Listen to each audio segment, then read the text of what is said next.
কিছু কিছু বক্তা আছে, আমি তাদেরকে খুব জ্ঞানী মনে করতাম, যেমন আমির হামজা। আমি মনে করছিলাম লোকটা একটু সংশোধন হইব। লোকটা আজ থেকে প্রায় 5 বছর আগে বলছে, আমি যদি কামিল পাশা সার্টিফিকেট দেখাইতে পারি, তিনি জীবনে ওয়াজ করতো না। পরের সপ্তাহে আমি বাইরে কামেল হাদিস না কামেল ফেকা সহকারে দাখিল থেকে কামেল ফেকা পর্যন্ত সব ফার্স্ট ক্লাস সার্টিফিকেট আমি ওপেন করছি। এরপর কিন্তু উনি ওয়াজ করতেছে, তাইলে ওনার কথা মতো উনি মুনাফিক। এই লোকটা ওই দিন কি কইলো শুনেন। এই লোকটা বলতেছে নবী নাকি দুনিয়াতে আসার পরে 40 বছর পর্যন্ত নাকি সমস্ত মানুষ নবীকে নবী হিসেবে বলতো না। দিন এক বলতো আব্দুল্লাহর বেটা মোহাম্মদ নাকি বলতো, আব্দুল্লাহর বেটা মোহাম্মদ নাকি বলতো। নবীজিকে নাকি 40 বছরে কেউ নবী বলে ডাকে নাই, এই নবীকে নাকি কেউ রাসূল বলে ডাকে নাই।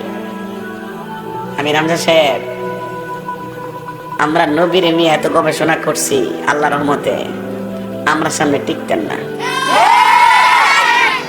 আমি তাই আপনি চ্যালেঞ্জ গ্রহণ করেন আমার, আমি আপনার দেখাই দিব। 40 বছর আগে নবীকে নবী হিসেবে বলতো, খাতামুন নবিয়্যিন বলতো, রাহমাতুল আলামিন বলতো, রাসূল বলতো এবং নবী বলতো। দেখাইতে না পারলে গান কেটে জুতার তলা লাগাই দেব। কি মনে করেন, কি মনে করেন তাহিরিকে?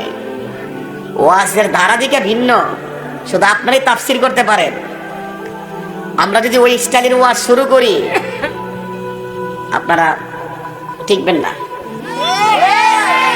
আমরা একটা ধারায় ওয়াজ করি, নবীর প্রেম সম্মান নিয়ে ওয়াজ করি, শান টান গাই। এটারই মনে করছেন যে আমরা গান টান গাই নাকি? আমরা ওই বক্তা না যে চাপাবাজি করে বক্তা না। যদি আমার মানুষ হিসেবে ভুল হইতে পারে, কিন্তু আপনার হচ্ছে আমাকে ভুল ধরায় দেওয়া। এখন যারা বক্তব্য দিতেছেন তারা স্টেজে উঠে আহমদুল্লাহ সাহেবের ভুল ধরতেছে তাহিরি, আমরা তো তাকে আলেমে মনে করি না। আর বেড়া প্রতি মাসে 90টা মাহফিল করে তুই আমার আলেম মনে করস না? কি তার কথা? আমার কিন্তু দেখ, আমি শুধু দেখবার লাগে আমরা দাওয়াত করতো না। এই হাজার হাজার লোক যে বসে রয়েছে আর কি দেখার জন্য আইছে, তাহিরিকে জীবনে দেখছে না। তো আমার ওয়াজ যদি মানুষের যদি না শুনতো, এভাবে কি বসে থাকতো ঘন্টার পর ঘন্টা? যারা কি বোঝাইতে চাই, বোঝা গেল দালিলিক যুদ্ধে যারা পরাজয় বরণ করে শেষ পর্যন্ত তারা ব্যক্তিগত অ্যাটাক করে। আহমদুল্লাহ সাহেবের সাথে আল্লাহর কসম আমার ব্যক্তিগত কোনো বিরোধ নাই, এটা আকীদার বিরোধ। উনি একটু সুস্পষ্ট বক্তব্য দিয়ে দিলেই ফেস লাগে না।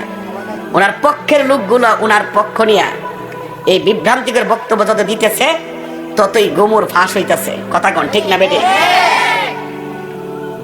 আপনারা বলেন যে আহমদুল্লাহ সাহেব খুব শিক্ষিত, ওকে। আমি কালকে ওনার উইকিপিডিয়া দেখলাম সার্চ করে, উনি মাদ্রাসা বোর্ডের কোনো সার্টিফিকেটই তার নাই।